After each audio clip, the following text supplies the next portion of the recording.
আসসালামু আলাইকুম। কেমন আছেন সবাই? আশা করি সকলেই ভালো আছেন। আর আমিও আল্লাহর রহমতে অনেক ভালো আছি। কাছে এবং দূরে, দেশ ও দেশের বাইরে যে যেখান থেকে আমাদের এই ভিডিওটা দেখছেন সবাইকে জানাই অনেক অনেক শুভেচ্ছা।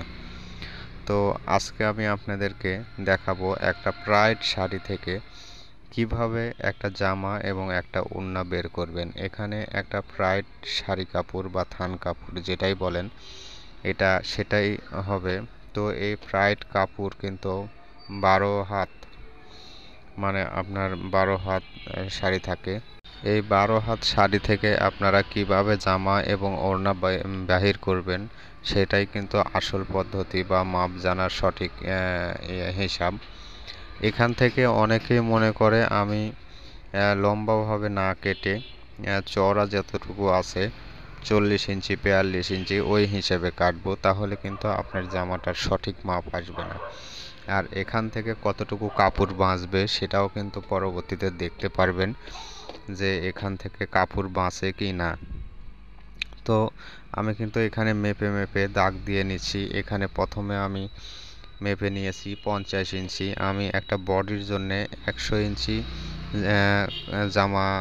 জামার লং 100 ইঞ্চি, মানে 50 ইঞ্চি লং হবে। সেই জামার জন্য আমি প্রথমে 50 ইঞ্চি 50 ইঞ্চি মার্ক করে নেব। 50 এবং 50 100, তার মানে আপনার এই জামাটার ঝুল হবে 50 ইঞ্চি। আমার কথাগুলো যদি আপনারা মন দিয়ে শুনে থাকেন তাহলে এই একটা ভিডিও দেখেই আপনি কাপড় কাটা শিখে যাবেন, কিভাবে কাপড় কাটবেন। তো আমি এখানে সামনের পাটের জন্য 50 ইঞ্চি এবং পিছনের পাটের জন্য 50 ইঞ্চি এখানে মার্ক করে করে নিচ্ছি। আপনারাও এভাবে মার্ক করে নেবেন। আর এই প্রাইড কাপড় কিন্তু তেরা বেঁকা হয়ে যায়, সে কারণে আপনারা এক সাইড থেকে মার্ক করবেন না, দুই সাইড থেকেই মার্ক করবেন। 50 ইঞ্চি 50 ইঞ্চি মার্ক করে নেবেন প্রথমে, তারপর সোজা 100 ইঞ্চিতে চলে যাবেন। 50 50 করে মার্ক করে নিলে আপনার 100 ইঞ্চি 50 ইঞ্চি সামনে 50 ইঞ্চি পিছনে এভাবে ছোট্ট একটা দাগ দিয়ে নেবেন। যে দাগটার কারণে আপনি পরবর্তীতে আর ফিতে ধরতে হবে না, আপনি বুঝতে পারবেন যে কোথায় 50 ইঞ্চি আছে কোথায় 100 ইঞ্চি আছে। তো এভাবে পুরো শাড়িটা করে নেবেন, এক সাইড পুরাটা করে নেবেন, পরের সাইডও ঠিক সেভাবেই করে নেবেন। আর তারপর বরাবর আপনি 100 ইঞ্চিতে গিয়ে এভাবে কেটে ফেলবেন। 100 ইঞ্চিতে গিয়ে যখন কাটবেন তখন সামনের পাটের জন্য 50 ইঞ্চি থাকবে এবং পিছনের পাটের জন্যও 50 ইঞ্চি থাকবে। তো এখানে আর একটু কাজ আছে, যেখানে আপনার এই শাড়িটা চওড়া হয় 45 ইঞ্চি বা 44 ইঞ্চি। আমি কিন্তু এখানে 44 45 ইঞ্চি চওড়া জামার জন্যে কাপড় দিব না। আমি এখান থেকে সামান্য একটু কাপড় বাঁচবে, যেই কাপড়টা আমার পরবর্তীতে কাজে লাগবে, কাটওয়ার্কের কাজে লাগে বা আপনার পাইপিংয়ের কাজে লাগে। এরকম অনেকগুলো যখন কাজ করবেন তখন অনেকগুলো টুকরোও বের হবে, আর সেই সব টুকরা দিয়ে আপনি কিন্তু পরবর্তীতে ওড়নাও তৈরি করতে পারবেন। তো সে কারণে আসলে আমার ভিডিও দেখার চাইতে আমার কথাগুলো যদি আপনারা মন দিয়ে শুনে থাকেন তাহলে অবশ্যই বুঝতে পারবেন যে শাড়িটা কিভাবে আমরা কাটবো।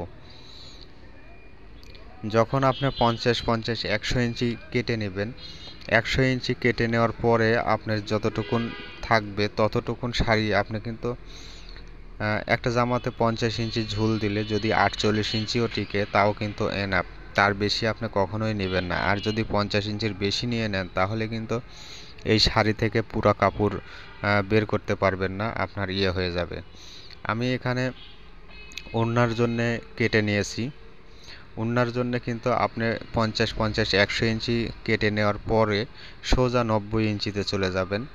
একদম 90 ইঞ্চিতে গিয়ে কেটে ফেলবেন। 90 ইঞ্চিতে গিয়ে কাটলে হবে কি, সেখান থেকে 2 ইঞ্চি কমে যেতে পারে। তো সেজন্য আপনারা 1 ইঞ্চি 1.5 ইঞ্চি বাড়তি নিয়ে নেবেন।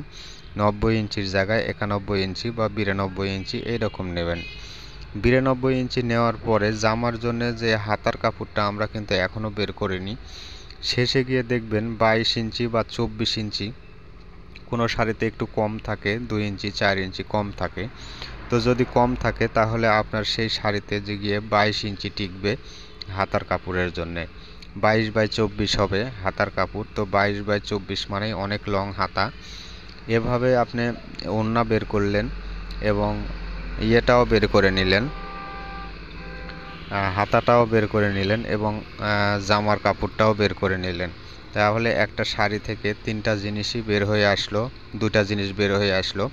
আর আপনার শাড়িতে 1 ইঞ্চি কাপড়ও বাঁচবে না যেখানে আপনি কোনো কাজ করবেন। তো আমি এখানে দেখেন একটু একটু করে বাড়তি নিয়েছি, কারণ যখন পাইপিং দেব, যখন সেলাই করব, তখন কিন্তু একটু একটু করে ইয়ে হয়ে যাবে। আর আমি ওড়নার কাপড় থেকে এখানে চওড়া 44 ইঞ্চি আছে এখানে, তো আমি কিন্তু এখান থেকে 1.5 ইঞ্চি বা 2 ইঞ্চির মতো বের করে নিয়েছি, যাতে আমার কাজ করার পরে 40 ইঞ্চি টিকে। সেজন্য কিন্তু সাইড থেকে আপনি হালকা করে ধরে একটু করে ফেরে টান দিবেন, লম্বাভাবে টান দিবেন, তাহলে কিন্তু আরামে ছিঁড়ে যাবে, কেচি লাগানোর দরকার হবে না। আর যখন চড়াভাবে আপনি ছিঁড়তে যাবেন, তখন কিন্তু এই কাপড় আর ছিঁড়তে পারবেন না, তখন কেচি দিয়ে আপনাকে কেটে নিতে হবে। তো আপনারা কখনোই চড়াভাবে হাত দিয়ে ছিঁড়তে যাবেন না, লম্বাভাবে সেটা হাত দিয়ে ছিঁড়লে টিস্যু পেপারের মতো ছিঁড়ে যায় খুব সুন্দর। তো এতক্ষণ যারা আমাদের ভিডিও দেখলেন, একটুও যদি ভালো লেগে থাকে প্লিজ একটা লাইক, একটা কমেন্ট, একটা শেয়ার করে দিবেন। আর যদি বেশি ভালো লেগে থাকে প্লিজ একটা সাবস্ক্রাইব করে দিয়ে আমাদের চ্যানেলের পাশে থাকবেন। আমাদের চ্যানেলটা একেবারেই নতুন। তো আশা করি আপনাদের কাছে আমাদের এই ভিডিওগুলো অনেক ভালো লাগে আর আপনারা এই কাজগুলো শিখতে পারবেন খুব তাড়াতাড়ি এবং দ্রুত। আমরা A to Z বুটিক্সের যত কাজ আছে সব কিছুই দেখাই বা আপনারা শিখতেও পারেন। সেজন্য বেল বাটনটা অন করে দিয়ে রাখবেন, কখনো যদি আমরা যখন ভিডিও ছাড়বো তখনই আপনাদের কাছে আগে পৌঁছিয়ে যাবে। তো আজকের মতো এখানেই শেষ করব। আগামী ভিডিও না আসা পর্যন্ত সকলে ভালো থাকবেন, সুস্থ থাকবেন এবং আমাদের জন্য দোয়া করবেন।